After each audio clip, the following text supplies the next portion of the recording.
છોટાઉદેપુર નજીક વસેરી ખાતે આકાર લઈ રહેલ નવનિર્માણ શૈક્ષણિક સંકુલ માટે ઠેર ઠેરથી સેવાભાવી દાતાઓનો સાંપડી રહેલો સંયોગ। છોટાઉદેપુર જિલ્લાના આશાસ્પદ યુવા યુવતીઓ માટે નવી આશાનું કિરણ એટલે કે ઇકો યુનિટી શૈક્ષણિક સંકુલ છોટાઉદેપુર જિલ્લાના તમામ સમાજના યુવા યુવતીઓ કે જેઓ ભણી ગણી સ્પર્ધાત્મક પરીક્ષાઓની તૈયારીઓ શરૂ કરી રહ્યા છે, ગ્રામ્ય વિસ્તારોમાંથી ખેતી કે મજૂરી કરીને પેટે પાટા બાંધીને પોતાના સંતાનોને શૈક્ષણિક કારકિર્દી ઘડી આગળ વધે, પોતાના પરિવાર ગામ સમાજનું નામ રોશન કરે તેવી અપેક્ષાઓ સાથે ભણાવવા માંગતા હોય છે,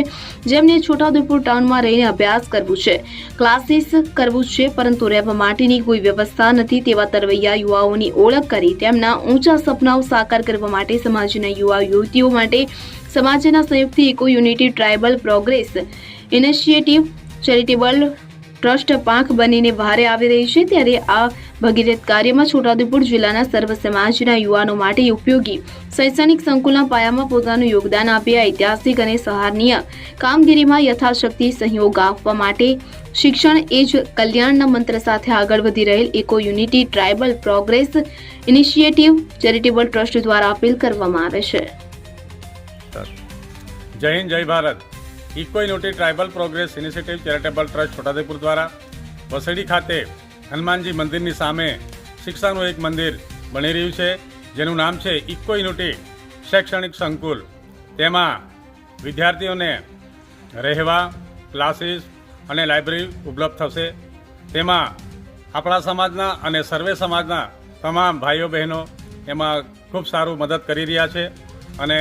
કામ પણ હમણાં સંપૂર્ણ થવા આવ્યું છે। ટૂંક સમયમાં આનું ઓપનિંગ કરવામાં આવશે। જય હિન્દ, જય ભારત। છોટાઉદેપુર નજીક eco unity tribal progress initiative charitable trust Chhota Udepur દ્વારા એક શૈક્ષણિક સંકુલ કે જે ઇકો યુનિટી શૈક્ષણિક સંકુલ તરીકે ની ઓળખ સાથે એક નવું શૈક્ષણિક સંકુલ આકાર લેવા જઈ રહ્યું છે, જેમાં છોટાઉદેપુર શહેરમાં જે અભ્યાસ કરતા જે વિદ્યાર્થીઓ જે છે, સ્પર્ધાત્મક પરીક્ષાઓની તૈયારી કરતા જે વિદ્યાર્થીઓ છે, એમના માટે જે રહેવા અને જમવા સાથેની સુવિધા ઉપલબ્ધ કરવાના હેતુથી એક શૈક્ષણિક સંકુલ બનવા જઈ રહ્યું છે। છોટાઉદેપુર શહેર ટાઉનની અંદરની વાત કરીએ તો લગભગ 2000થી 2500 છોકરાઓ જે ગામડામાંથી અભ્યાસ અર્થે અહીંયા રૂમ ભાડે રાખીને ન પરવડે તેવી રૂમ ભાડે રાખીને જે રહેતા હોય છે, તો એમના બધા દરેક પાસાઓનું જે વિશ્લેષણ કર્યા પછી જે eco unity tribal progress initiative charitable ટ્રસ્ટે વિચાર્યું છે કે આવા જે જરૂરિયાતમંદ જે સમાજના વિદ્યાર્થીઓ જે છે, જે યુવા યુવતીઓ છે, એમના માટે રહેવા અને જમવા સાથેની એક સુવિધા ઉપલબ્ધ થાય તેના માટેનું એક બીડું ઝડપ્યું છે। તો દરેક સમાજના સેવાભાવી દાતાઓ, સેવાભાવી સંસ્થાઓને અપીલ છે કે આ જે સેવા યજ્ઞ જે શરૂ કરવામાં આવ્યો છે એમાં પોતાનું યથાશક્તિ સહયોગ કરે એવી eco unity tribal progress initiative charitable trust દ્વારા અપીલ કરવામાં આવે છે। આજ રોજ વસેડી ખાતે eco unity tribal progressive initiative charitable trust દ્વારા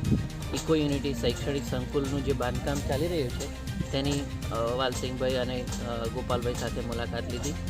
અને મારી સૌને અપીલ છે કે લોક ભાગીદારીથી જેવી રીતે આ ચૌધરી સમાજ દ્વારા, પાટીદાર સમાજ દ્વારા મોટા શૈક્ષણિક સંકુલો બનાવવામાં આવે છે,